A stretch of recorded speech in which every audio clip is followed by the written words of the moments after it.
스포일러 많습니다. 욕설 간혹 있습니다. 청취에 주의하시길 바랍니다.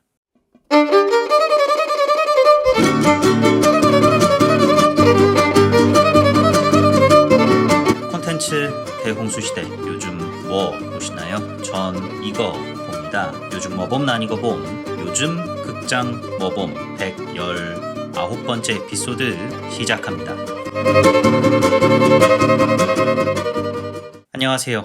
요즘 뭐 봄 난 이거 봄, 요봄 난 봄 진행자 롤린스입니다. 본격적인 에피소드에 앞서서 사과 말씀 먼저 올립니다. 제가 라이브 첫 방송 때 웬만하면 라이브 일정이 변경되는 일은 없을 것이다 라고 공언 드렸었는데 어제 그러니까 4월 22일 수요일 저녁 10시에 방송을 예고해놓고 목감기를 이유로 하루 뒤인 오늘로 방송 일정을 미뤘죠. 어제 라이브 방송 기다려주신 분들께 사과 말씀 올립니다. 일정 옮기는 일 없을 거다라는 약속 지키지 못해 죄송합니다. 분명 지난주까지는 낮 기온이 25도까지 올랐는데 일주일 만에 10도 넘게 막 뚝 떨어졌죠. 심한 일교차에 목감기에 걸리게 되었습니다. RMDF9J님께서 이제 목소리는 괜찮냐? 지금은 괜찮아졌습니다. 목소리 자체는 지금처럼 어제도 잘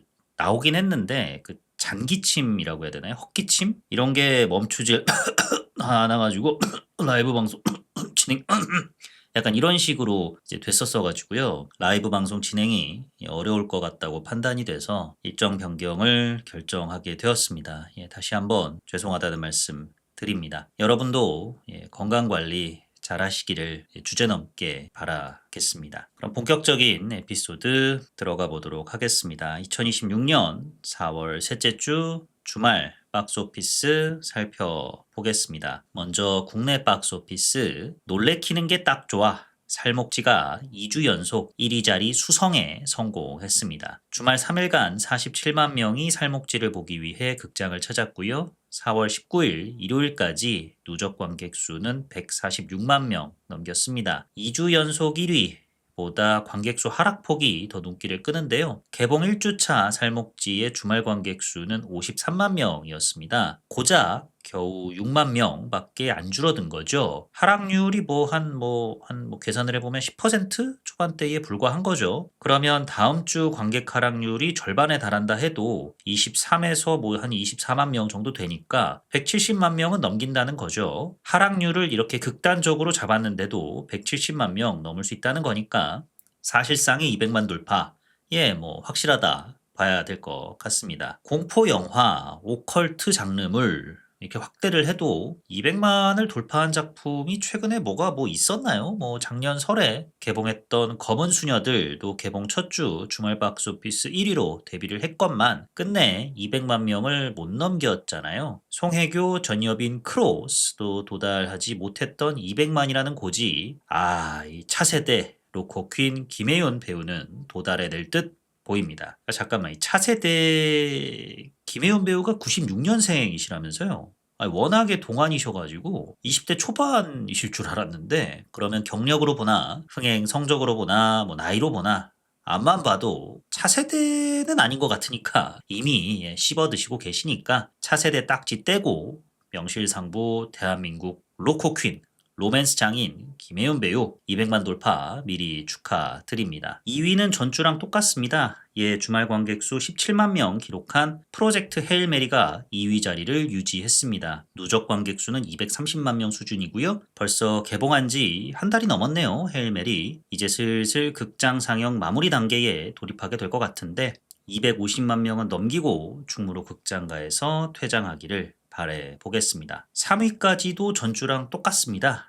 왕과 사는 남자가 2주 연속 3위입니다. 주말 관객 수 10만 명대 기록했고요. 누적 관객 수는 1658만 명 넘겼습니다. 지금쯤이면은 1660만은 넘겼겠네요. 아마 이번 달을 끝으로 극장가에서 퇴장할 듯 싶은데요. 그때까지 관객 수 착실히 늘려서 1670만 나아가 80만도 넘기기를 봅니다. 4위부터는 주말 관객 수 10,000명대로 떨어집니다. 오늘 라이브 방송에서 다룰 영화 내 이름은 주말 관객 수 6만 명 기록하면서 4위로 데뷔했습니다. 누적 관객 수는 10만 명을 넘긴 상황인데요. 애초에 확보한 상영관 수가 그닥 많지 않았어서 좌석 판매율만 높았더라면 흥행 가능성이 높다고 볼 수 있는 신작도 마땅히 개봉하지 않아서 상영 규모 확대를, 죄송합니다. 자꾸 말이 새네요. 상영 규모 확대를 노려볼 수 있었을 텐데 좌석 판매율 또한 12.9%로 박스오피스 탑 10 작품 중에 4위입니다. 높다고 보기가 좀 힘들죠. 아마 다음 주쯤을 마지막으로 종영 수순에 돌입할 듯 싶은데요. 아쉽습니다. 내 이름은. 5위는 GOAT, 더 레전드입니다. 2만 명도 안 되는 주말 관객 수 18,000명대 기록하면서 제목값 하는데 실패했네요. 누적 관객 수 또한 2만 명 수준입니다. 북미에서는 그래도 이름값에 걸맞은까진 아니어도 이름값에 누를 끼치는 성적을 기록하진 않았었는데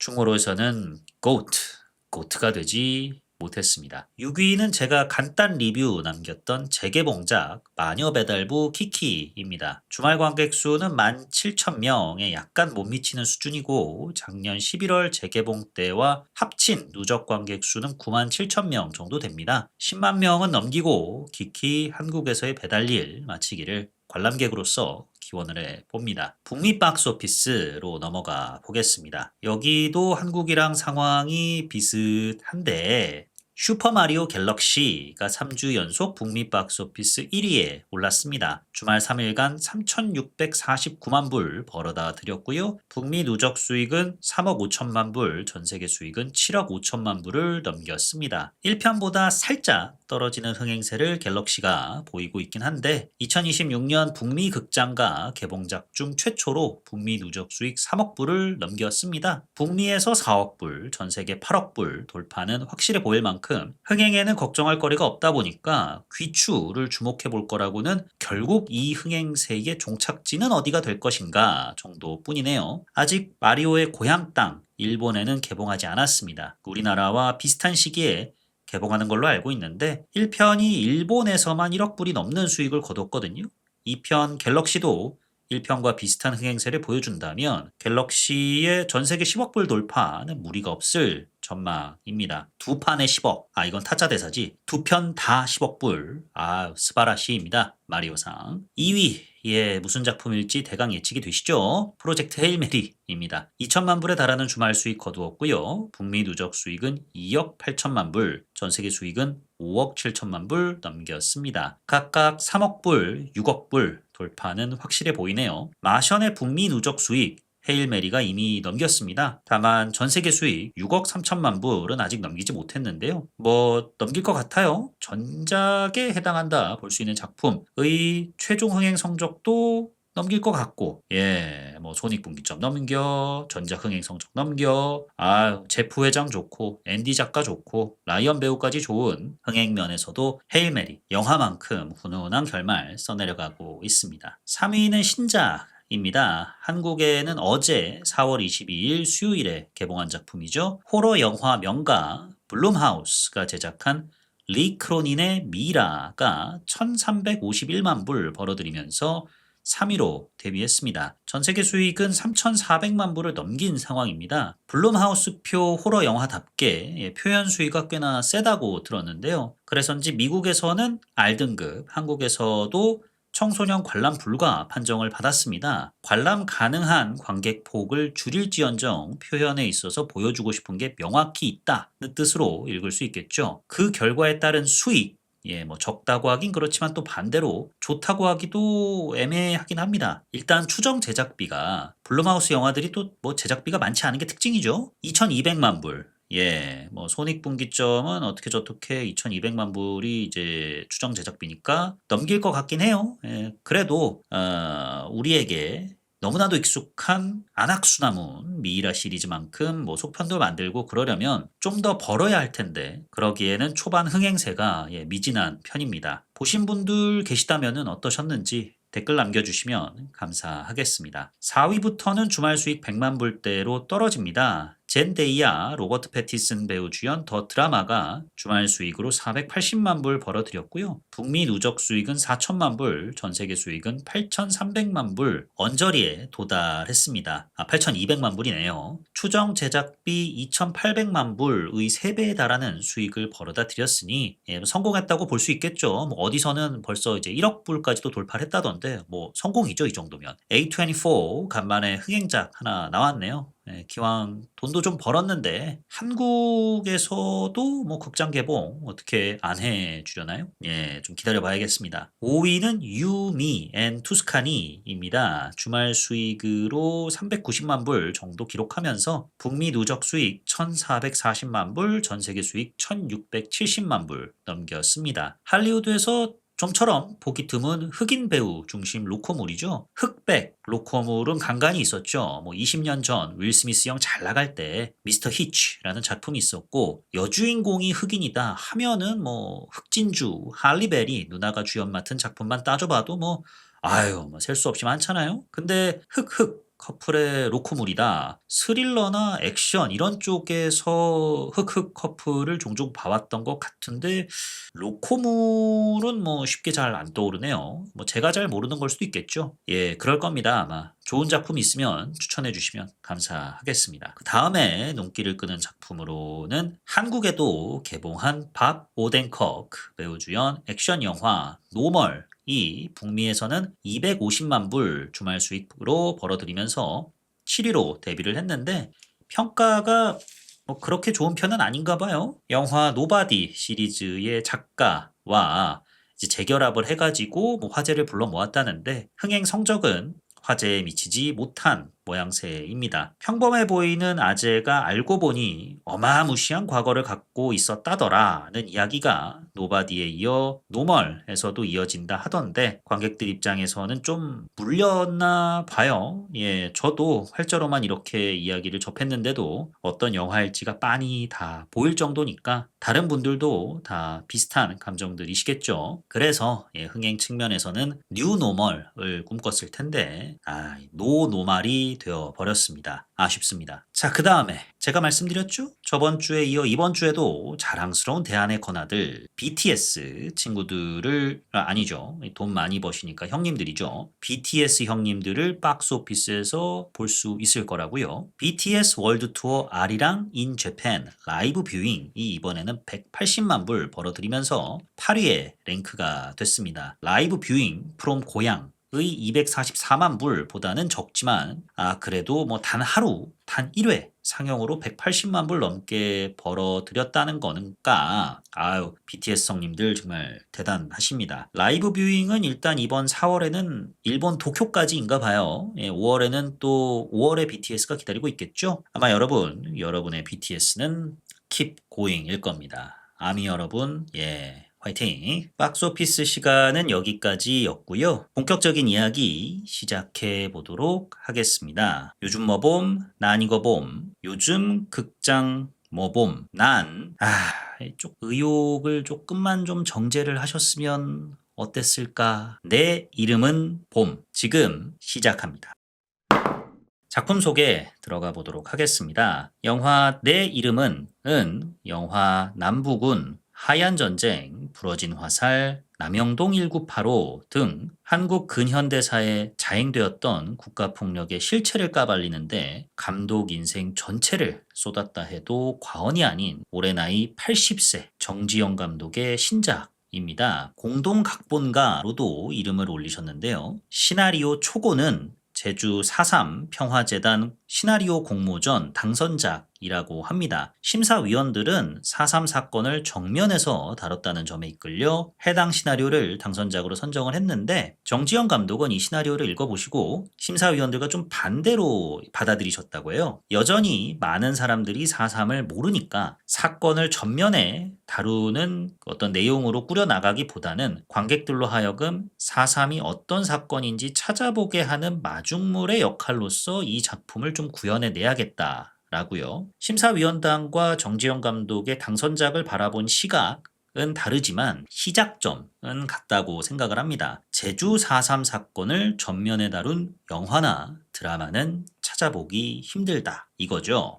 그도 그럴 것이 일단 4.3 사건이 본격적으로 공론화된 게 정지영 감독 말씀에 따르면 극중 배경이기도 한 1998년이라고 합니다. 참극이 일어난 지 거진 50년이 지나서야 그 사실이 수면 위로 조금 드러났다는 거죠. 그 전까지는 영화 내용처럼 제주 사람 모두가 4.3 사건에 대해 쉬쉬해 왔다고 합니다. 1998년 이후 4.3 사건을 소재로 다룬 극 영화는 오멸 감독의 영화 짓을 끝나지 않은 세월 2와 작년에 개봉했던 김향기 배우 주연작 한란 뿐입니다. 5.18 광주민주화운동이나 일본군 위안부 등을 소재로 한 작품들에 비하면 그 수가 현저히 적죠. 드라마 쪽에는 그나마 비중 있게 조망한 작품이라고는 1991년작 여명의 눈동자 뿐인 듯 하네요. 아유, 공론화되기 7년 전에 이런 선택을 하다니 그러니까 명작으로 거듭이 났겠죠. 스쳐 지나가듯 묘사한 작품마저도 또 반대로 생각하면 그만큼 부족하다는 뜻이겠죠. 한란이 개봉했던 작년 대한민국을 들썩이게 만들었던 드라마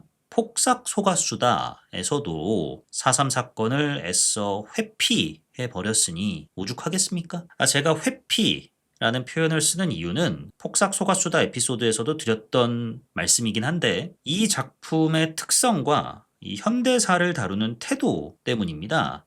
좀 비겁하다고 저는 느꼈었어요. 우선 저는 그때도 말씀을 드렸는데 제주도를 배경으로 한 모든 시대극에서 반드시 4.3을 다뤄야 하느냐, 다뤄야만 하느냐, 언급해야만 하느냐라고 생각하진 않습니다. 잊지 말아야 할 비극으로서 4.3 이꼬르 제주인 것은 맞지만 제주 이꼬르 4.3이냐는 창작자 입장에서 선택적으로 다룰 수 있는 부분이라고 생각을 합니다. 무조건 다뤄야만 한다? 이 장르적인 특성과 극 내용에 부합하지 않는다라고 창작자가 여기면 안 다룰 수 있죠.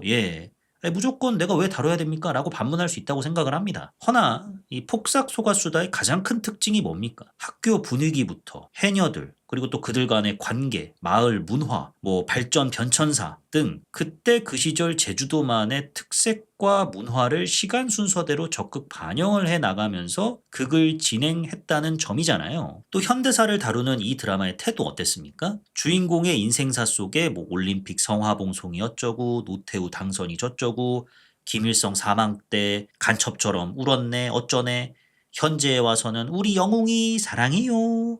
현대사 이모저모를 스케치하듯이 넣어놨습니다. 당시 시대상을 에피소드의 중요 소재로 활용했던 경우도 있었고요. 그게 전개 구조와 현대사를 다루는 태도가 이 작품에서 이러했을진데 그때 그 시절 제주도민들에게 있어서 가장 의미심장한 4.3만 빼놓는다? 의도적으로 회피를 했다고 저는 봅니다. 올림픽 성화봉송이나 김일성 사망 같은 사건들과 4.3 사건은 그 무게와 성격이 전혀 다르죠. 그게 배경이 60년대부터 시작을 하니까 주인공들이 인생을 살아가면서 겪어나가는 현재의 일이 아닌 트라우마로서 자리 잡은 과거라는 차이도 있겠고요. 허나 이 말인즉슨 제주를 배경으로 그 시대를 살아간 사람들의 이야기를 다룰 때 4.3은 더더욱 피해갈 수 없는 소재다라는 뜻이기도 하죠. 지나간 트라우마로서 직접적이진 않더라도 간접적으로나마 비출 수 있었을 텐데도 폭삭은 그러지 않았습니다. 4.3 트라우마를 반영했다고 유추해볼 수 있는 유일한 대사라고는 양관식이 딸 양금명에게 아빠는 뉴스에서 몽둥이 둔 군인만 봐도 잠이 안 와. 이것뿐입니다. 이마저도 신군부 정권에 대한 공포인지 트라우마인지 불명확해요. 결과적으로 이 작품은 제주의 얼굴은 빌리되 제주의 상처는 외면했다고 생각을 하는데요. 드라마 모래시계의 흥행을 기점으로 5.18 광주 민주화 운동을 소재로 삼은 드라마나 영화 제작 점점 늘어나게 됐잖아요. 어느덧 5.18 관련 컨텐츠가 참 많아지기도 했고요. 이런 선례처럼 폭삭 속았수다 또한 넷플릭스 자본에 힘입어 제주 4.3 사건을 좀 정면으로 그래요. 압니다. 한 사람과 한 가족의 생애를 다룬 작품이니까 생 정면으로 다루기는 힘들었겠죠. 그래도 나름 비중 있게 다뤘더라면 제주 4.3 사건을 다룬 상업 영화나 드라마 제작이 보다 더 많아지게 만드는데 큰 공을 세웠을 텐데 참 아쉽게만 느껴집니다. 작품이 또 전반적으로 완성도가 훌륭했어서 충분히 잘 그려내실 수 있었을 텐데도 그런 아쉬움이 따르는데요. 이처럼 그간 4.3 사건은 주로 독립예술영화계에서만 다뤄져 왔습니다. 이 폭삭소가수다 경우처럼 대규모 자본이 들어갈 작품일수록 이 4.3을 잘 다루지 않았죠. 내 이름은 또한 제작되기까지 우여곡절이 많았다고 합니다. 투자받기가 상당히 힘들었대요. 많은 영화인들이 제주 4.3 사건 관련 영화를 만들려고 하다가 안 된 이유가 다 있더라. 고 정재영 감독께서 말씀하신 배경이 이렇기도 하고요. 어차피 아무도 투자를 안 할 테니 크라우드 펀딩을 해보자 하셨다고 합니다. 그래서 크라우드 펀딩 홍보를 위해 정 감독께서는 이런저런 방송에도 나가시고 감독님 표현에 따르면 앵벌이를 하시면서 이 4억 원 정도를 빌리게 되었고 신용보증기금 10억 원에 또 여기저기서 어떻게 저떻게 돈 마련해가지고 간신히 30억 원에 달하는 제작비를 마련할 수 있었다 합니다. 뭐 그래도 일반적인 어떤 상업 영화의 기준으로 보면은 넉넉지 못한 제작비이긴 하죠. 넉넉지 못한 제작비 화끈한 성적으로 보상받기를 바랬건만 아쉽게도 내 이름은 흥행의 고배를 마시게 됐습니다. 출연 배우 살펴보겠습니다. 영화 매드 댄스 오피스에 이어 두 번째 주연 영화를 사실상 단독 주연작이죠. 선보이게 된 염혜란 배우. 영화 소년들 이후에 만들어진 작품이라 그런가 소년들에 출연했던 배우들이 대거 조단역으로 이 영화에 출연을 했습니다. 유준상, 이정현, 김동영 배우 등이 그렇고요. 여기에 김규리, 오지호, 오유나, 신우빈, 최준우, 박지빈 배우 등이 출연합니다. 줄거리 요약 시작을 해 보겠습니다. 때는 1998년 제주입니다. 염혜란 배우가 연기한 정순은 학생들에게 전통무용을 가르치는 선생님인데요. 그녀에게는 늦둥이 고등학생 아들이 있습니다. 그 고등학생 아들의 이름은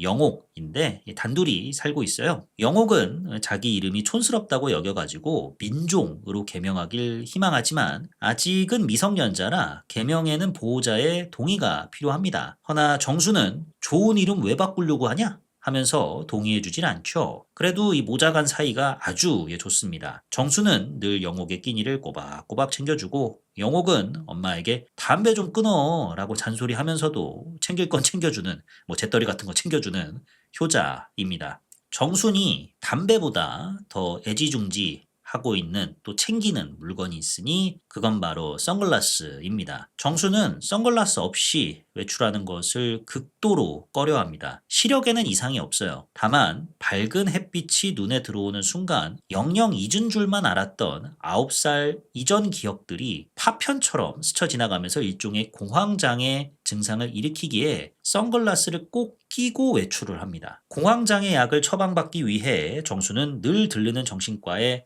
가게 됐는데 담당 의사가 바뀌었어요. 서울에서 새로 온 김규리 배우가 맡은 정신과 의사는 그냥 빨리 약 주세요 라고 보채는 정순에게 약은 임시방편일 뿐이다. 이 공황장애의 근본적인 해결을 위해서 기억의 파편들을 나와 함께 맞춰보시지 않겠냐. 그래야만 제가 처방전 드릴 거예요. 이렇게 제안을 합니다. 그렇게 정신과 의사의 주도 아래 정수는 과거의 기억들을 더듬어가기 시작하는데요. 어린 시절 정수는 무당에게 어떤 이유로 팔려가게 돼가지고 춤을 배운 뒤 순박한 남편을 만나 슬하에 자녀를 둔 채 행복한 가정 생활을 꾸려 나갔으나 이내 또 모종의 일들이 생겨가지고 생계를 홀로 책임져야 되는 신세가 되어 버렸습니다. 이렇게 과거가 꽤나 선명하죠. 근데 유독 9살 이전 기억들은 희미해요. 잘 모릅니다. 기억이 안 나요. 그런 희미한 기억 사이사이 어린 정순과 친구로 보이는 소녀가 보리밭에서 뛰어노는 듯한 모습만 어렴풋이 보이고는 합니다. 근데 그 소녀가 누군지, 친구로 보이는 소녀가 누군지 정수는 도통 기억이 나지 않죠. 같은 시기 영옥의 학교에는 역시나 서울에서 왔다는 박지빈 배우가 맡은 경태가 전학을 오게 됩니다. 주먹개나 쓴다는 소문이 자자한 경태는 영옥의 절친인 최준우 배우가 소화한 전교 1등 고민수에게 네가 임시반장이라며? 그럼 곧 반장 되겠네? 잘 지내보자. 먼저 인사를 건네지만 민수는 그래 라며 적당한 거리를 둬요. 그래서 경태를 약간은 좀 무안하게 만들었습니다. 어떻게 저렇게 뭐 경태의 주먹 솜씨를 미리 목격한 적이 있던 영옥은 경태와 좀 친해지고 싶어 합니다. 주먹개나 쓰는 친구랑 친해지면 뭐 학교 생활 뭐 편할 수도 있으니까요. 영옥을 눈여겨본 경태는 영옥을 반장 선거에 출마시켜가지고 민수를 꺾고 난생 처음 반장 완장까지 영옥이 차게 만들어줘요. 이내 교실은 어떻게 되겠습니까? 그렇죠. 경태 마음대로 됩니다. 이 영옥이 경태의 꼭두각시가 됐으니까 영옥의 묵인 아래, 반장의 묵인 아래 교실 안에는 폭력이 만연해지게 됩니다. 결국 그 폭력은 중마고우 사이인 영옥과 민수 사이에 갈등을 싹트게 만들기에 이르고요. 정수는 학부모 면담차 영옥의 학교를 찾게 됩니다. 그냥 뭐 주기적으로 정기적으로 하는 학부모 면담 있잖아요. 그걸 위해서 이제 영옥의 학교를 찾게 됐는데 그때 그 시절 선생님들 중 꼭 질 나쁜 족속들이 학부모에게 대놓고 옷간에 촌지를 요구했었죠. 영옥의 담임 선생도 마찬가지였습니다. 정순도 뭐 느낌 아니까 봉투를 준비해 가긴 했는데 담임 선생의 뻔뻔한 태도에 봉투를 건네지 않고 면담 자리를 그럼 들어가 보겠습니다 하고 빨리 끝내버립니다. 이 선생의 뻔뻔한 태도에 거북함을 느꼈기 때문일까요? 학교 건물을 나와서 차로 향하던 정수는 이내 공황장애 증상이 도져서 발작을 일으키게 됩니다. 다행히 근처에 있던 민수가 재빨리 정순에게 뛰어가가지고 어머니 괜찮으세요? 야 빨리 영옥이 데려와. 간질 발작 그런 거 아니라고 이씨. 뭐해 영옥이 안 데려오고. 라며 친구들을 보챕니다. 이를 눈여겨보던 경태는 평소 또래 친구 어머니들보다 나이가 많은 엄마를 내심 부끄러워했던 영옥에게 민수가 그때 너희 어머니 정신병 있다고 애들한테 말하면서 너 빨리 데려오라고 했다던데 라며 영옥과 민수 사이를 더더욱 이간질하려 드는데 과연 영옥과 민수 사이에는 어떤 일이 벌어지게 될까요? 정수는 기억 속 소녀가 누구인지 기억해낼 수 있을까요? 그나저나 경태 이 새끼는 왜 자꾸 친구들끼리 쌈붙이고 지랄일까요? 지금 극장에서 확인해 보시기 바랍니다. 영화 내 이름은 좋았던 점과 아쉬웠던 점 얘기하기에 앞서서 정지영 감독의 연출적인 특징, 특성을 서두로 좀 깔아두고 본론으로 넘어가 보도록 하겠습니다. 제가 정지영 감독님 90년대 작들은 못 봤어요. 그런데 이제 부러진 화살 이후, 그러니까 연출자로 복귀하신 2010년 이후 작들은 거진 다 봤는데요. 정지영 영화의 특징은 뭐냐? 일단 다 실화 기반입니다. 실제로 벌어졌던 일만 극화를 시키셨어요. 이 대단한 지점은 실화의 분야를 가리지 않는다는 겁니다. 경제, 사회, 역사 등을 망라해서 실화를 기반으로 한 영화화 작업 진행을 하셨죠. 대신 분야는 다를지언정 언제나 비판의 초점은 사법부, 경찰, 이번에는 또 국가 그 자체 등등 정부 기관 같은 거대 권력의 민낯, 공권력 남용 사례 등을 까발리는데 맞춰져 왔습니다. 결국 그로 인한 피해는 선량한 시민들만 입게 된다는 메시지를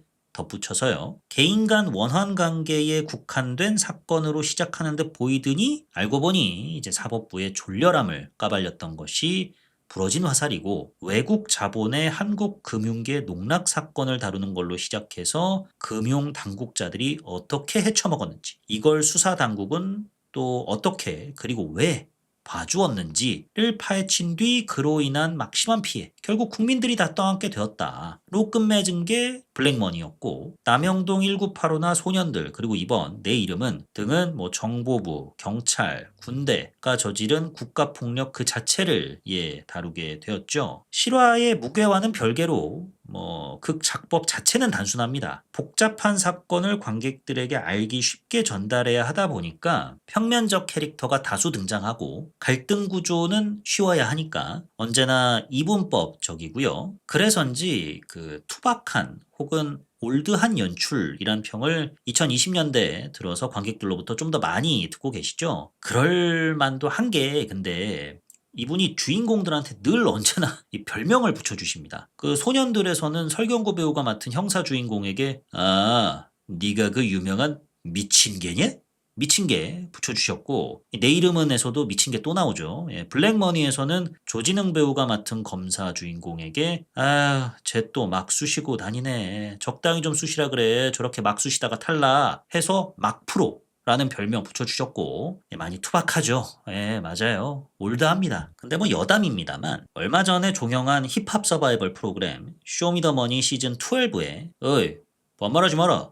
래퍼 정상수 씨가 참가자로 출연을 하셨었죠. 그간 쇼미더머니의 심사위원이자 프로듀서로 자주 출연했던 더 콰이엇 씨가 이번에는 프로듀서로 참여하지 않으셨는데 본인 유튜브 채널에서 쇼미더머니 리뷰 콘텐츠를 찍으면서 정상수 씨 무대에 어떤 평을 남기셨냐면 세련되면 그건 정상수가 아니다 라 하셨어요. 정박에 따박따박 쑤셔넣고 우겨넣는 랩, 트렌드를 타지 않는 랩, 올드스쿨 랩이라고 일컬어지는 랩을 정상수 씨가 선보였는데 그걸 두고 투박하다, 시대를 못 따라간다 지적하는 사람들에게 덕화여 씨가 기가 막힌 반박 겸 뭐 정답을 내준 거죠. 세련되면 그건 정상수가 아니다. 저는 정지영 감독에게도 해당되는 말이라고 생각을 합니다. 세련되면 그건 정지영이 아니에요. 최대한 단순화를 시키자. 왜? 실화에 담긴 울분을 관객들에게 쉽고 명료하게 전달하기 위해서. 무엇보다 늘 이런 방식으로 극을 만들어 오신 분이 자기에게 익숙한 작법 그대로 또 들고 오셨는데 뭐 자기 복제다라고 비판할 수는 있어도 그게 이분 스타일인 걸 뭐 어쩌겠습니까? 안 먹힌다? 그러면 언제부터 대중문화 바닥에 노인 공경이 있었다고. 이 시장에서 도태되시는 거죠. 헌데 지금까지 영화 활동을 그것도 충무로 A급 배우들 데려다가 꾸준히 하고 계시잖아요? 살아남았다는 건 강하다는 증거다. 라는 명언이 있지 않습니까? 블랙머니는 코로나 전국에 개봉을 했는데 코로나 시국에 개봉을 했는데 200만이 넘는 관객을 극장으로 불러 모았습니다. 소년들은 잘 안 됐지만은 뭐 이번 내 여름은까지 차기작 준비하고 계시다는데 이거 어떡하나 뭐 여튼 뭐 그래도 여든까지 이렇게 왕성하게 활동을 해오신다는 게 그게 강하다는 증거죠. 예. 이런 그 수십 년 경력이 되는 80세 감독에게 감독님 이젠 좀 세련되지셔야죠를 요구하는 게 맞나 싶긴 해요. 뭐 배움에는 끝이 없다고 청춘은 바로 지금이니까 나이 들어가면 들어갈수록 무언가를 배우는데 열린 자세를 취해야 한다는 말에 저도 적극 동의하는 반대 그게 뭐 쉽습니까? 그 블랙머니 나왔을 때 빅쇼트랑 비교하는 분들 많았죠. 정지영 감독께서도 비교되고 있다는 거 뭐 들어서 알고 있다 뭐 이렇게 자주 언급하시기도 하셨고요. 역시나 비교의 핵심은 빅쇼트에 비해서 블랙머니는 너무 투박하고 단순하다였어요. 근데 빅쇼트도 저는 내용만 놓고 보잖아요. 내용만 놓고 보면 블랙머니 못지않게 단순하다고 생각합니다. 블랙머니는 그래 뭐 단순할지언정 빅쇼트보다는 이해하기가 쉬웠어요. 론스타가 벌인 짓거리가 서브프라임 모기지 사태보다 단순해서? 아니요. 말씀 드렸듯이 관객들에게 알기 쉽게 설명하고 경각심을 불어넣기 위해서 최대한 단순화, 평면화 작업을 진행했기 때문에 그렇다고 저는 느낍니다. 비슷한 숙제를 뭐 빅쇼트도 안고 있었죠. 빅쇼트는 블랙머니에 비해서 보다 자세히 경제 용어 하나하나까지 다 설명하려고 했어요. 설명충인 거죠, 일종의. 그래서 내용 자체는 단순하다고 말씀드린 거예요. 다 설명해버리면 그만인 거니까. 대신 빅쇼트는 이 설명을 위해서 뭘 택했습니까? 끊임없이 제4의 벽을 깨서 관객과의 대화를 시도했고 마고 로비, 셀레나 고메즈 등 화려한 카메오 군단 데려와서 각종 경제 용어를 비주얼과 함께 설명을 했어요. 지금 이 돈들 사실 다 거품이다, 허상이다. 이거 관객들에게 이해시키려고 당시 섹시 이미지로 주가 빡 올리고 있던 마고 로비 배우 데려다가 거품 목욕하는 장면을 찍었어요. 헌데 전 이런 거는 허리우드니까 가능하다고 봅니다. 허리우드니까. 이름값 높은 카메오에 이해 돕는 시각 효과까지 돈이 얼마입니까? 돈이. 만약에 한국에서 비슷한 장면을 찍는다. 그럼 뭐 누구 데려와야 돼요? 섹시스타. 섹시스타? 요즘 뭐 섹시스타 그래 뭐 어차피 이해만 도우면 되니까 워터밤 여신 권은비 씨 데려다가 찍어야 돼요. 근데 권은비 쪽은 뭐 땅 파서 장사합니까? 행사 하나 뛰면은 모르긴 몰라도 수천씩 통장에 찍히는 사람 불러다가 거품 목욕 장면 찍으려면 그에 걸맞은 개런티를 줘야 할 거 아니에요. 이게 뭐 말은 쉽지. 예. 결국 빅쇼트의 세련됨이란 아담 맥케이 감독의 연출력 은 물론 어느 정도 있겠죠. 근데 거기에 자본력을 더해서 만들어낸 결과물이라고 저는 생각을 합니다. 설명충이라는 약점을 마고 로비로 틀어막은 거고 좀 난해한데요? 라는 약점을 셀레나 고메즈로 포장한 거예요. 그렇게 보면 블랙머니가 투박하다는 건 이 제작비 차이를 감안하지 않은 비교에서 나온 말이 아닐까? 정지영 감독은 돈 없이 단순화와 평면화라는 자기 방식으로 같은 숙제를 풀려고 시도했던 거죠. 여튼 뭐 정지영 감독께서 이처럼 투박하실지언정, 단순할지언정, 올드할지언정 그만큼 관객들에게 전하고자 하는 메시지가 분명히 있기 때문에 정지영식 연출이 계속되고 명맥을 이어오고 차기작을 계속해서 찍고 있는 거라고 생각합니다. 이 관점에서 내 이름은을 얘기해 보려고 합니다. 표현이 투박할지언정 의도가, 메시지가 잘 전달이 되었는가, 효과적으로 되었는가, 4.3 사건에 대한 관심을 끌어올리게 만들었는가, 올드할지언정 극 내용은 서로서로 유기적으로 잘 맞아떨어졌는가 등등을 중점에 두고 좋았던 점, 아쉬웠던 점 말씀드려보려 합니다. 그 전에 물 좀 마시겠습니다. 목이 아직도 칼칼하네요. 여러분 감기 조심하십시오. 그럼 좋았던 점 말씀드려 보도록 하겠습니다. 일단 4.3을 소재로 극 영화를 만들어냈다는 점에 박수를 치고 싶어요. 왜냐하면 역사적 비극을 소재 혹은 배경으로 삼아서 흥행에 성공한 한국 극영화들 많죠. 5.18 민주화 운동을 소재로 한 화려한 휴가나 택시 운전사 등은 개봉했던 그 해에 개봉작 흥행 랭킹 상위권에 오를 정도로 큰 화제를 불러 모았었고, 위안부를 다뤘던 I Can Speak나 귀향 등 또한 흥행에 성공을 했죠. 허나 그간 4.3 사건을 소재로 한 영화는 주로 다큐멘터리 위주로 제작이 되어 왔습니다. 정지영 감독 말씀처럼 극화시킨 사례는 앞서 언급했던 지슬하고 한란 정도뿐이에요. 되게 드물죠. 두 영화 다 흥행에 성공했다고 보기 힘들고요. 독립영화이기도 했고, 그래서 영화 업계도 이렇게 또 갈수록 침체되다 보니까 흥행한 전례가 없는 소재, 역사적인 비극, 또 이야기 자체로만, 그 자체로만 본다면 결말이 정해져 있는 이야기 등이 투자받기 나날이 힘들어지는 국면에 직면하고 있을 것이다 라는 건 충분히 짐작 가능한 대목이겠죠.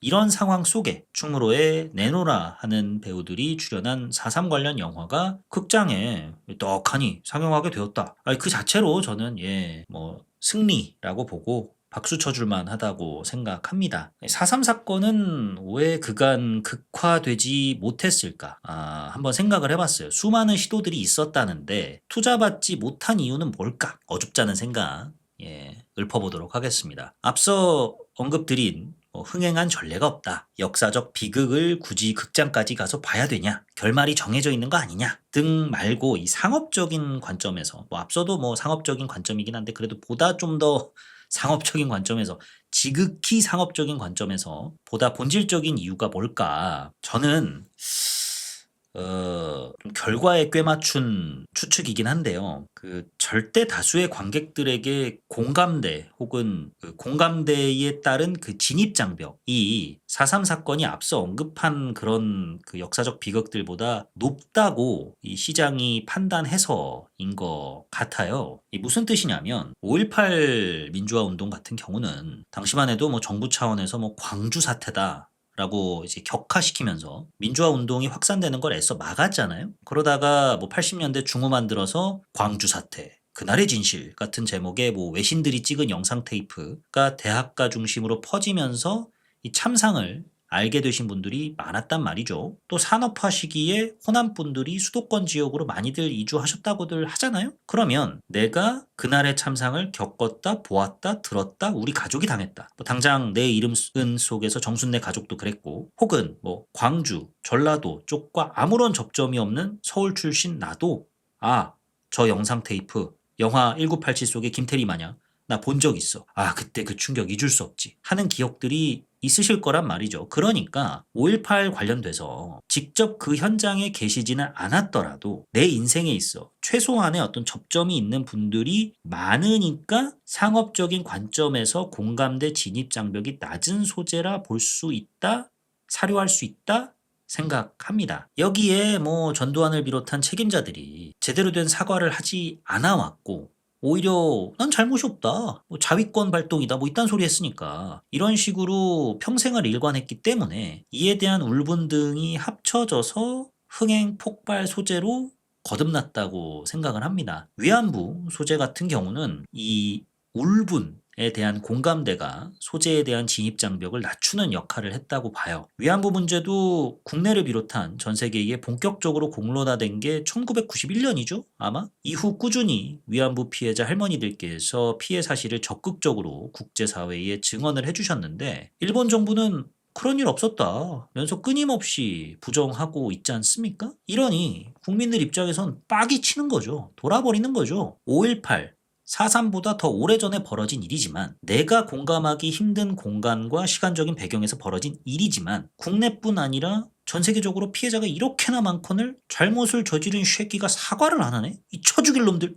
이런 마음들이 피해자분들의 원통함과 닿아가지고 일종의 공감대를 형성해서 흥행 가능성에 불씨를 마련했다고 봅니다. 헌데 이제 4.3 사건 같은 경우는 제주도란 지역 자체가 일단 육지와 분리된 공간이고, 제주도 인구 자체가 100만 명도 안 되다 보니까 이 적극적으로 수도권 이주를 하셨다 해도 그 물리적 수가 부족해서 공감대가 이렇게 형성되기가 5.18 사례만큼은 힘들었다고 봐요. 또 1950년 이전에 벌어진 비극이고, 생존자 분들뿐만 아니라 제주 사회 전체가 이 정지영 감독 말씀에 따르면은 이 일에 대해 오랜 기간 쉬쉬해 왔다고 하시니까, 제주에 이런 일이 있었다더라 는 뭐 영화 속 내용처럼 그냥 교과서에 한 줄 띡, 야 수능에 안 나오는 걸 못하러 궁금해하고 있어 임마, 뭘 쓰잘데기 없는 궁금증을 갖고 있어 라고 이제 가름을 했던 시기였기 때문에, 아 맞아, 나도 그 제주에 이런 일이 있었다더라, 그 얘기 들었어, 아 나도 그때 실상 찍은 영상 뭐 동아리방에서 봤어 같은 공감대 등이 그 형성되기가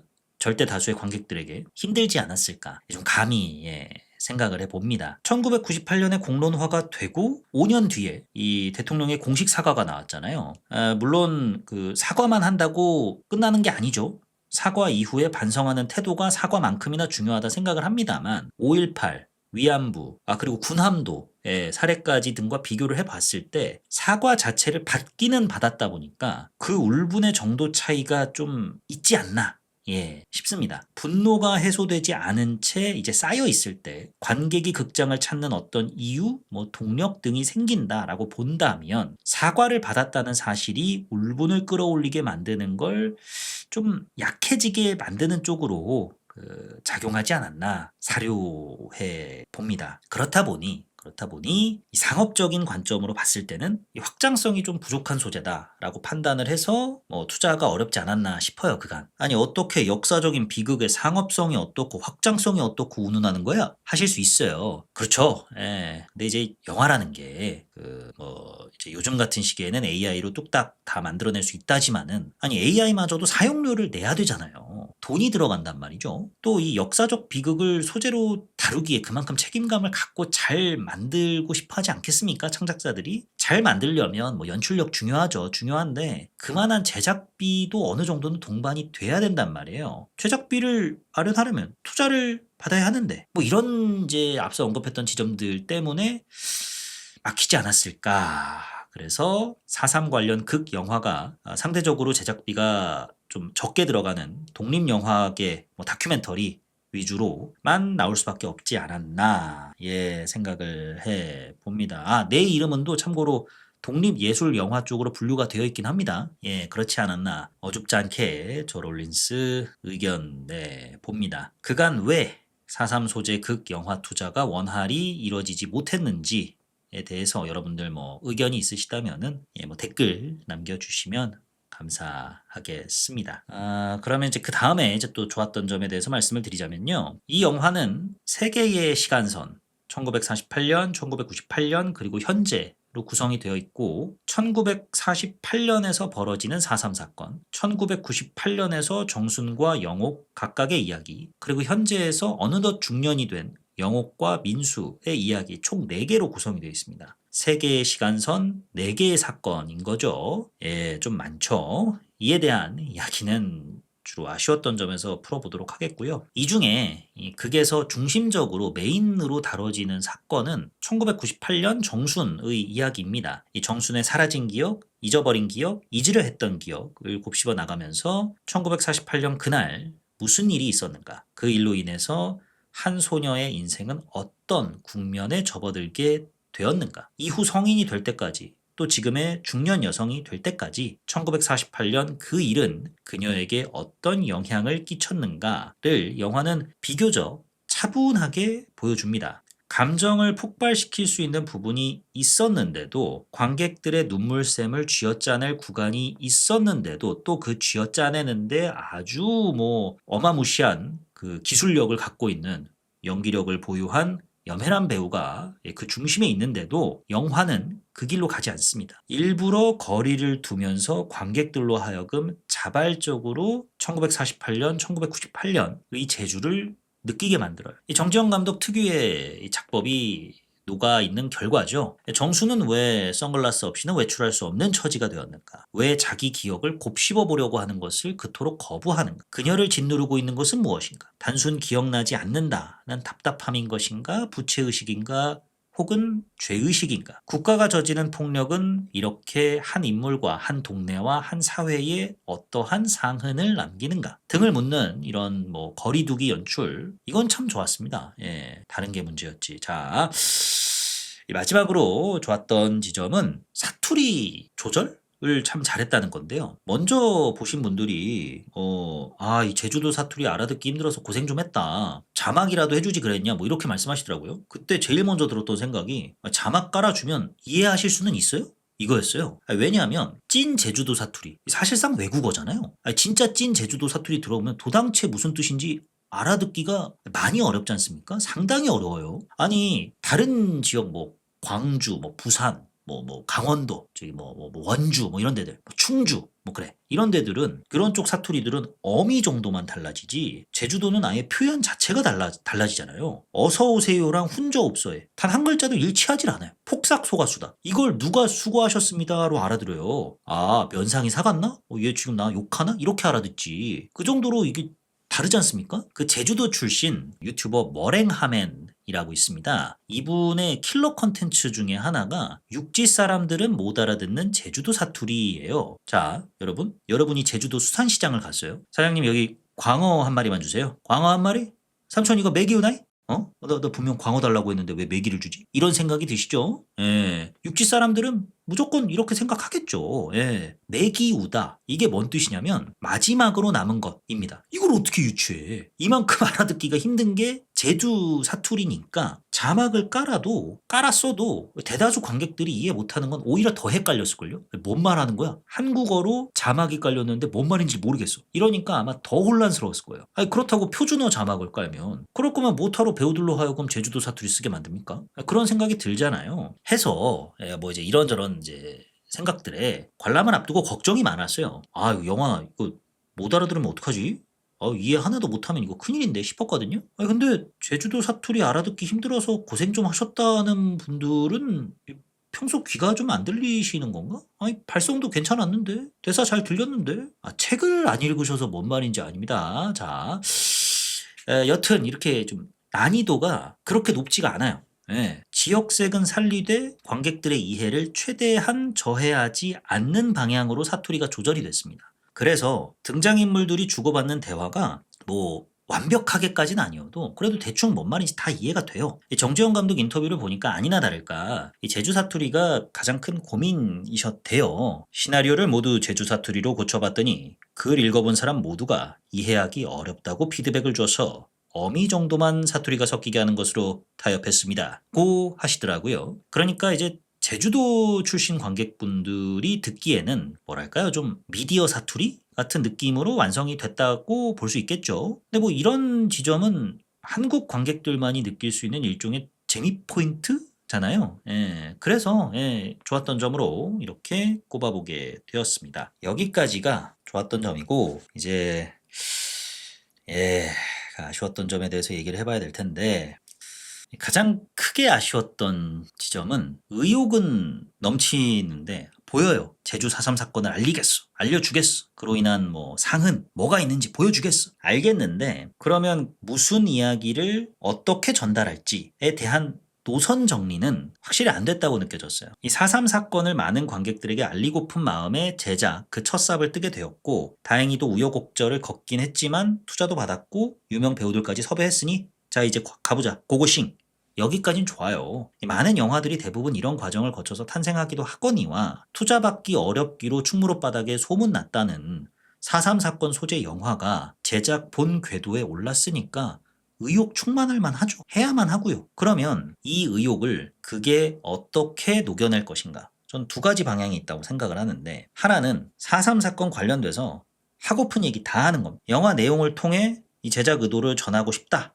기보다는 영화 그 자체만으로도 제작 의도가 분명한 영화이니까 2시간이 넘는 뭐 한 3시간짜리 영화 만들어서 이 4.3 사건의 이모저모를 이 한 편으로 내가 다 보여주겠다 라고 하거나, 아니면 두 번째, 4.3 소재 극 영화는 우리가 마지막이어선 안 된다. 우리가 마중물이 되어서 더 많은 4.3 관련 극 영화가 제작될 수 있는 토대를 마련해 줘야 한다. 그러려면 흥행을 해야 돼. 최소 100만, 나아가 200만 정도는 요즘 같은 그 시장에서 넘겨줘야 이 토대 조성이라고 할 수 있는 뭐 그런 성적을 거뒀다고 말할 수 있지 않겠냐. 지금 당장 나도 내 영화에 진짜 하고픈 얘기 참 많은데 이번 작품에서는 우리 이만큼만 다루기로 하고 다른 이야기는 다음 창작자들에게 한번 맡겨보자. 보통의 대중 영화처럼 뭐 2시간 안짝으로 끊어가지고 작품 만들어 보자. 이런 이제 두 가지가 있다고 생각을 하는데, 제가 참고로 대중 영화라고 표현을 한 이유는 정지영 감독께서 내 이름은 대중영화다라고 말씀하셔서입니다. 그러면서 뭐라 덧붙이셨냐면 누구의 좌본에 좌지우지되지 않는, 그러니까 감독 마음대로 만들 수 있는 영화가 독립영화인데 많은 시민이 돈을 모아 마음껏 만들어보라고 밀어줬기 때문에 내 이름은이 독립영화인 것은 틀림없습니다. 저는 상업영화라고 하면 돈만 벌려고 만든 영화라는 생각이 들어 약간 거부감이 있어요. 대중을 상대로 영화를 만든다고 생각하고, 그렇기 때문에 저는 제 스스로를 대중영화 감독이라고 생각합니다. 뭐 이렇게 이제 말씀을 하셔가지고 제가 대중영화라는 표현을 쓴 거예요. 여튼 이렇게 이제 두 가지 방향이 있습니다. 두 가지 방향이 있는데, 물론 이 두 가지를 녹여서 만들어낼 수 있겠죠. 하고 싶은 이야기를 뭐 2시간 내외로 다 하면서 재미와 감동, 교훈까지 다 챙기는 영화 끓여내는 거? 말은 쉽죠. 말대로 다 됐으면. 봉준호가 됐겠어요? 칸 황금종려상은 뭐 매년 한국인 감독 차지가 됐겠죠. 대단히 어려운 일이지 않습니까? 그죠? 근데 정지영 감독께서도 이게 쉬운 일이 아니라는 걸 아시는 분이라고 전 생각해요. 그래서 투박하다, 단순하다, 평면적이다, 비판받을지언정 본인의 작법을 고수해 오셨던 거라고 저는 생각합니다. 두 가지 다 못한다. 제 기억이 나는데 블랙머니 때 빅쇼트와 비교당하는 걸 들으면서 난 그렇게 못한다. 약간 이런 톤으로 인터뷰를 하셨던 게 기억이 나거든요. 그래서 난 내가 잘하는 쪽으로 영화를 만들어 봤다. 이렇게 이제 자부심을, 본인 어떤 연출에 있어서의 자부심을 드러내셨던 게 기억이 나는데, 그래서 이렇게 고수를 해 오신 거죠. 예. 그러면 그렇게 자부심을 느끼는 정지영 감독님 본인의 스타일이라면 이야기의 잔가지 쳐내고 구도 단순화시키고 평면적 캐릭터로 밀어붙인다. 이런 이 작법 스타일만 봤을 때는 앞서서 이제 두 가지 방향 중에 후자, 마중물이 되어주자. 다루고 싶은 이야기, 나도 하고 싶은 이야기 많지만 그 중에서 일부만 하겠다. 다른 거는 후대에 맡기자. 이렇게 하셨어야 된다고 보는데, 근데 이번에는 하고픈 얘기가 많으셨나 봐요. 그러니까 내가 영화를 만들어 오는 스타일은 후자인데 이번만큼은 마음가짐이 전자였던 거죠. 이렇게 어렵게 제작이 됐는데 이거 또 만들어질 수가 있을까? 라는 생각이 좀 강하셨는지 잔가지를 쳐내지 못하신 것 같다는 느낌을 강하게 받았습니다. 근데 영화 분량은 평소 본인 스타일대로 2시간 안짝으로 끊어내셨어요. 그 결과 어떤 일이 발생하게 됐느냐? 깊게 파고 들어가야 할 이야기가 피상적으로만 다뤄지고 끝이 나버립니다. 시간선 3개, 사건 4개 라고 말씀드렸죠. 사건 자체의 양이 많은데 시간은 2시간 안짝으로 끊어야 돼. 그러다 보니까 사건별로 완성도 편차가 큽니다. 그 중에 당선작 시나리오 때부터 있었다는 정순 서사가 완성도 측면에서는 제일 뛰어나고요. 그 다음이 1948년 서사, 그리고 영옥의 학교 폭력 얘기, 제일 후진 게 중년 영옥 서사예요. 사실 학교 폭력 서사랑 중년 영옥 서사는 그냥 싹 다 빼도 극 전개에 아무런 지장을 안 끼칩니다. 다 걷어내도 상관없어요. 왜냐면은 그리고 얘네들은 걷어내야 되는 게 이 완성된 결과물을 토대로 말씀드리는 겁니다. 뭐 그 전에 무편집본은 어떤지 모르겠지만 지금 이 극장에 걸린 완성도, 뭐 제가 볼 수 있는 게 그거밖에 더 있겠어요? 그걸 토대로 말씀드리는 거예요. 이 두 서사는 완성도도 차치하고 완결성마저도 상당히 아쉽습니다. 의미를 전달하기 위해 핍진성, 개연성 다 버려졌어요. 그냥 오롯이 의미 원툴입니다. 뭐 그러면 좋아, 뭐 의미 좋죠. 그러면 그 의미가 제대로 전달이나 됐냐 하면은 그렇지도 않아요. 예. 그러니까 더 좀 아쉬움이 배가 되는 거죠. 학교 폭력 서사를 넣은 건 뭐 앞서 줄거리 요약 때 들으셨을 때 어느 정도 유추하셨을지 모르겠는데 제주도를 배경으로 한 근현대사에 대한 비유지 않습니까? 서울 출신 경태가 폭력을 앞세워서 제주도 학생들 간 갈등을 유발해 본인 이득을 취한다. 이거 보여주시려고 이거를 이제 그 당시에 뭐 정부니 제주 4.3 사건 전후 관련해 가지고 제주도 내에서 뭐 자행됐던 일들 이런 거 보여주시려고 학교 폭력 서사를 넣으신 거예요. 근데 이게 일단 감독님 인터뷰 내용과 좀 안 맞는다고 느껴지는 게 여전히 많은 사람들이 제주 4.3 사건을 잘 모르다 보니 이 영화를 통해 알리고 싶다가 제작 의도였다고 말씀을 하셨으면서 제주 4.3 사건에 대해서 좀 알아야만 이해할 수 있는 비유 내용을 이 학교 폭력 서사에 녹여내신 거잖아요. 그걸 토대로 극을 구성하신 거지 않습니까? 약간 좀 이게 맞나?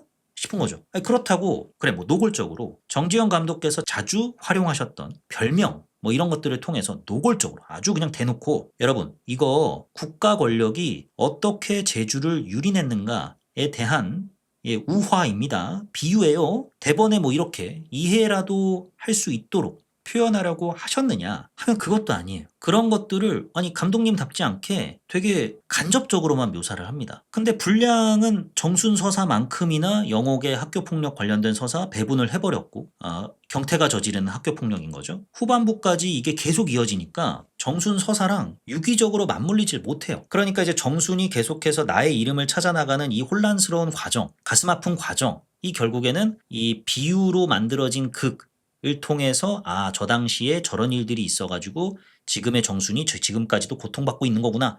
이런 거를 유추할 수 있도록 만들어 놓으신 것 같은데 적어도 극 안에서는 그게 유기적으로 맞물리질 못합니다. 그냥 우리가 이렇게 해석을 뭐 이걸 노리신 것까지는 모르겠는데 이렇게 만들려고 하신 거겠지라고 생각을 해줘야 돼요. 그렇다고 그 영옥의 그 학교폭력 피해 경태가 저지르는 만행 이게 국가폭력은 그 사회에 또 다른 폭력의 씨앗을 낳았다라고 또 해석하려고 들기에는 표현에 비해서 그리고 깊이에 비해서 너무 거창한 해석이고요. 현재 서사 그러니까 이제 중년 서사 중년 영옥 민수의 서사에서 전교 1등이었던 민수는 그렇게 전과자가 되었다. 영옥은 각성해서 세계적인 인권 변호사가 되었다로 이어지는 것도 앞뒤는 뭐 어느 정도 맞지만 축약이 너무 심합니다. 알고 보니 이 정신과 의사가 경태 엄마였다더라 라는 것도 이 망할 육지 것들이 병 주고 약 주고 다 하네 끝까지 능욕하는구만 이런 임팩트를 주고 싶으셨던 것 같아요. 같은데 그럴 거였으면 이와 같은 일종의 반전을 주시고 싶으셨다면 김규리 배우가 중간에 학부모 면담하러 학교 들르는 장면을 빼셨어야 됩니다. 마지막에 학교폭력 해결차 그 경찰서에 등장하는 그 장면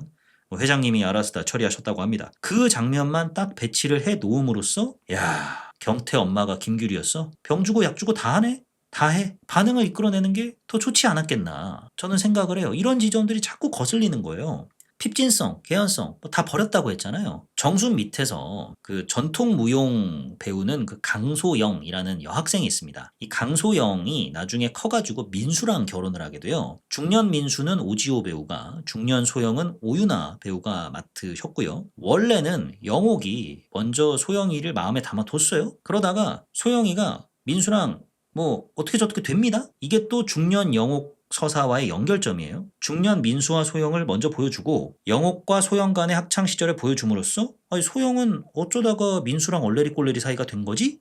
라는 호기심을 유발하려고 드는 거죠. 근데 이것도 그냥 휘뚜루마뚜루 그냥 뭐 그렇게 되었습니다로 가름해버립니다. 분명히 뭔가가 더 있었을 것 같은데 찍어놓은 분량이 있었을 것 같은데 다 편집한 느낌이 강해요.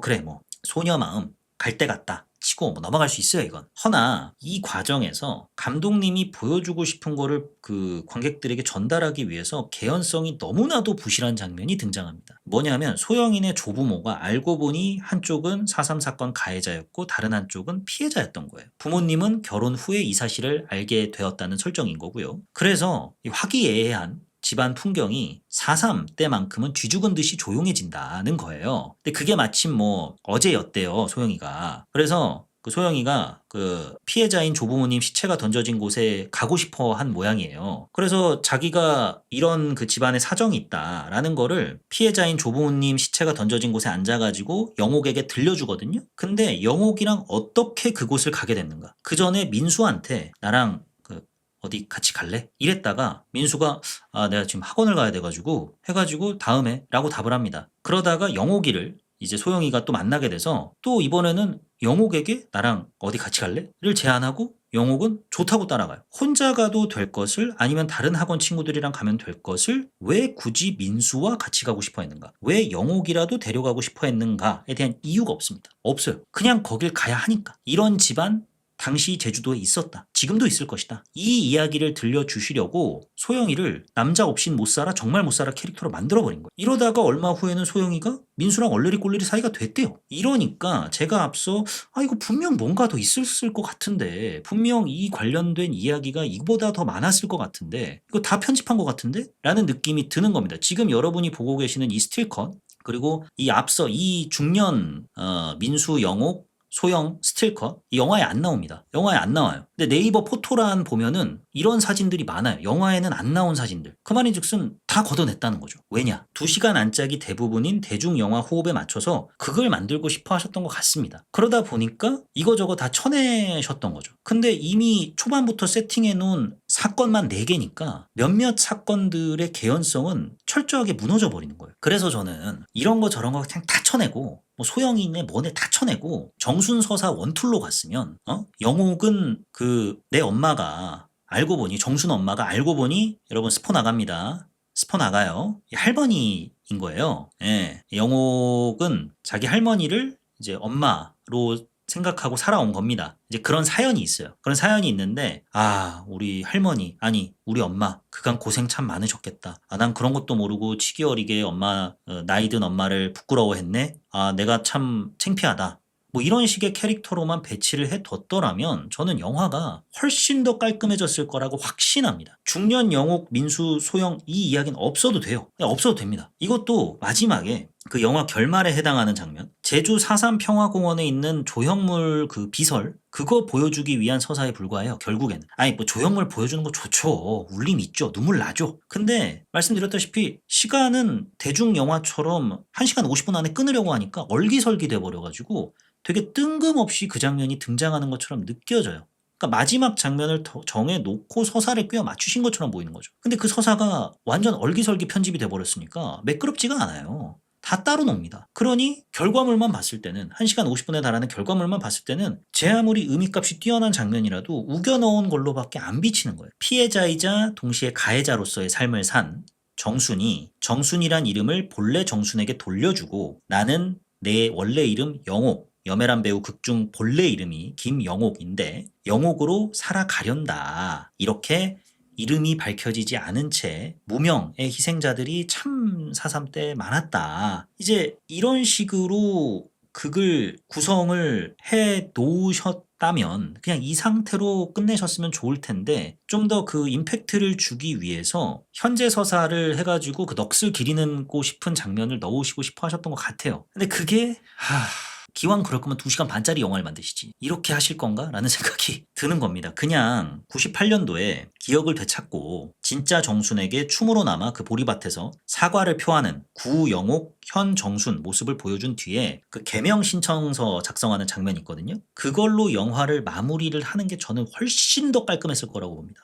아니면 어차피 그 영화 제작 의도 관람하러 오시는 모든 분들이 다 아는데 조형물 장면을 꼭꼭꼭 넣고 싶으셨다면 그리고 4.3 평화공원의 어떤 그 영을 기리는 장면을 넣고 싶으셨다면 현재에 해당하는 서사를 중간중간에 배치하면서 녹일 필요 없이 뭐 남편 찾기 이런 거 할 필요 없이 그냥 딱 극 초반과 극 후반에만 수미상관 구조로 배치시켰어야 한다고 봅니다. 그렇게 했더라면 훨씬 나았을 거예요. 훨씬 깔끔하고. 근데 그러질 못하니까 러프하게 편집된 그 몇몇 서사들의 결과물이 자꾸 눈에 밟혀서 영화의 전체적인 완성도가 매우 매우 매우 떨어지게 보이는 안 좋은 좀 결과를 초래하게 된 거죠. 예.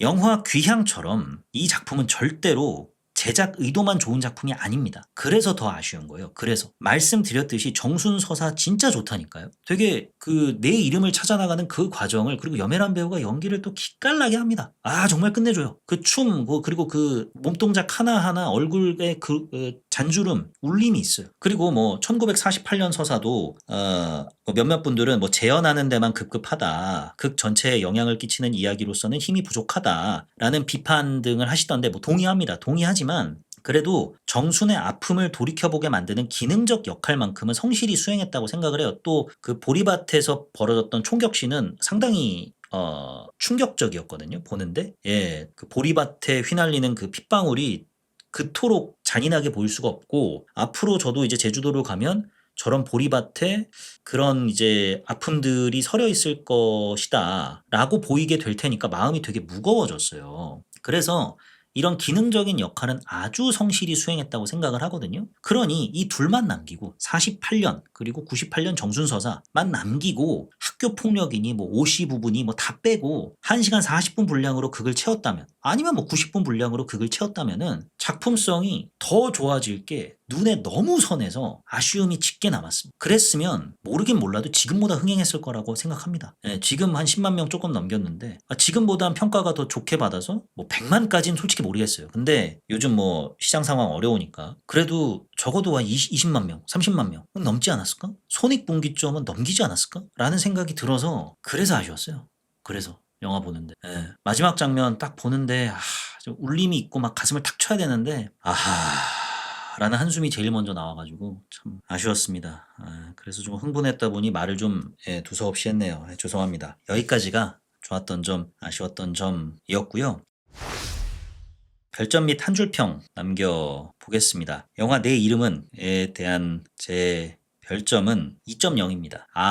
이건 좀 다시금 말씀드릴게요. 의도만 좋은 작품이 아닙니다. 내 이름은 의도만 뭐 인정해준다, 그런 작품 아니에요. 당선작 시나리오에서부터 있었다는 주인공이 자기 이름을 찾아나가는 여정, 이거 참 좋습니다. 정지영 감독의 거리 두는 연출, 그것도 좋고요. 근데 듣자 하니까 이제 정 감독께서 처음 당선작 시나리오를 보셨을 때는 저처럼 그 주인공이 자기 이름을 찾아나가는 여정, 이건 참 괜찮다, 근데 그것 빼고는 다 마음에 안 드셨대요. 그래가지고 원작자한테 이거 고쳐도 되냐라고 물어보니까 원작자가 마음껏 수정하셔도 좋습니다 라고 허락을 해가지고 2년간 시나리오 수정 작업에 들어가셨다고 합니다. 그걸 토대로 영화를 완성해 내신 거고요. 그 말인즉슨 아마도 추정컨대 학교폭력 관련된 서사, 그 현재 시간대 이야기 등은 정지영 감독께서 적극적으로 아이디어를 내신 결과물이 아닐까 싶어요. 그거를 좀 줄이셨더라면, 이 의욕이 넘치고 아이디어가 넘치는 건 전 진짜로 대단하다고 생각합니다. 정말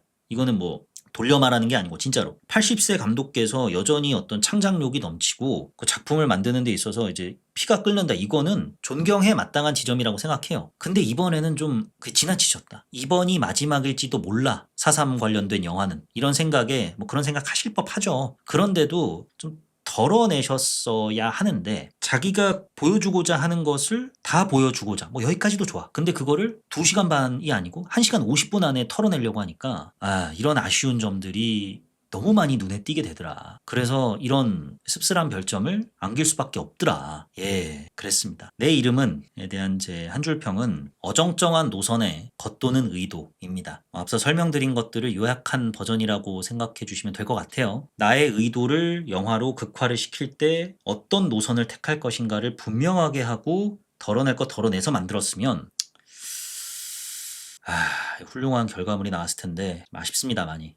예, 보면서 제목도 좋잖아요. 내 이름은 다 좋은데 그랬어요. 예, 그래가지고 이런 한 줄 평까지 남기게 되었습니다. 4월 26일 일요일, 예, 라이브 때는 어떤 영화를 다룰 거냐, 이때는 목소리가 쫙쫙 갈라져도 무조건 합니다. 예, 무조건 합니다. 예, 죄송합니다. 다시는 라이브 방송 미루는 일 벌어지지 않습니다. 4월 26일 일요일, 예, 라이브 때는 뭘 할 거냐, 넷플릭스 영화 정점을 다뤄보도록 하겠습니다. 영화 내용 단순합니다. 그 샤를리즈 테론 누나가 호주에 좀 먹고 기도하고 사랑하라 찍으러 갔는데, 거기에 이제 호주 미친놈 테런 에저튼이 뭐 좀 도와드릴까요? 이러면서 예, 도와주시면 감사하죠 했는데, 얘가 알고 보니 이제 또라이여가지고 샤를리즈 테론 누나를 상대로 인간 사냥을 벌인다. 그래서 둘 간에 이제 추격전이 벌어진다. 뭐 그런 내용이래요. 예, 근데 이게 아직 공개가 안 됐습니다. 4월 24일, 그러니까 내일 공개가 돼요. 내일 보고 일요일 날 다뤄보도록 하겠습니다. 원래는 뭐 다른 영화들 그 극장 개봉작들을 다뤄볼까 했는데 뭐 짱구나 뭐 미라 를 다뤄볼까 했는데 짱구 관련해서는 그 부산국제영화제 때 처음으로 그러니까 작년 10월이죠. 처음으로 이제 대중에 공개가 됐을 때부터 영화 커뮤니티에 난리가 났었어요. 영화 진짜 별로라고. 그래서 아니 한 명쯤은 괜찮네요. 정우의 그 짱구 연기 다시 봐서 반갑습니다. 뭐 이런 게 나올 줄 알았는데 없어요 그런 게. 전부 다 일치단결해가지고 이 영화 별로다라고 해서 우려를 많이 했거든요. 그리고 그로부터 몇 개월이 지나서 지금 개봉을 한 거잖아요. 그러면 그 사이에 뭐 이런저런 시사도 많이 했을 거고 시사회도 많이 했을 거고 수정할 거 수정해서 내보냈을 거 아닙니까? 그 개봉했을 거 아닙니까? 근데도 평가가 달라지지가 않았더라고요. 사람들의 평가가. 그걸 보고 이건 다루면 안 되겠다. 라는 생각을 했습니다. 거기다가 상영관도 그래서인지 별로 많지가 않고 그래서 넷플릭스 영화를 하는 것이 좀 더 낫지 않을까라고 결론을 내리게 됐어요. 예. 4월 26일 일요일 라이브 때는 정점 다뤄보도록 하겠습니다. 예, 하루 밀린 라이브 어떻게들 들으셨나요? 그래도 이렇게 밀렸는데도 들으러 와주셔서 너무나도 감사합니다. 이렇게 이 밤에 방송 함께 해주셔가지고 너무나도 영광이고요. 마지막으로 또 감기 조심하십시오, 여러분. 예. 지금도 발이 좀 시려요. 아우 씨, 뭐 날씨가 왜 이래? 이러다가 또 확 더워지겠죠? 그럼 사람 맛 가는 거예요. 개도 안 걸린다는 여름 감기 제대로 걸리는 겁니다. 예. 여러분들 조심하시길 바라겠고요. 지금까지 7분이나 마지막까지 그새 줄었네 6분 와 계신데 감사합니다. 지금까지 저는 요즘 뭐봄 나니거봄 요봄남봄 진행자 롤린스였고요. 반대네요. 원래는 이렇게 마무리를 안 하는데 여기까지가 죄송합니다. 요즘 뭐봄 나니거봄 요봄남봄 요즘 극장 뭐봄 119번째 에피소드 영화 내 이름은 이었고요. 지금까지 저는 진행자 롤린스였습니다. 들어주셔서 대단히 감사합니다. 안녕.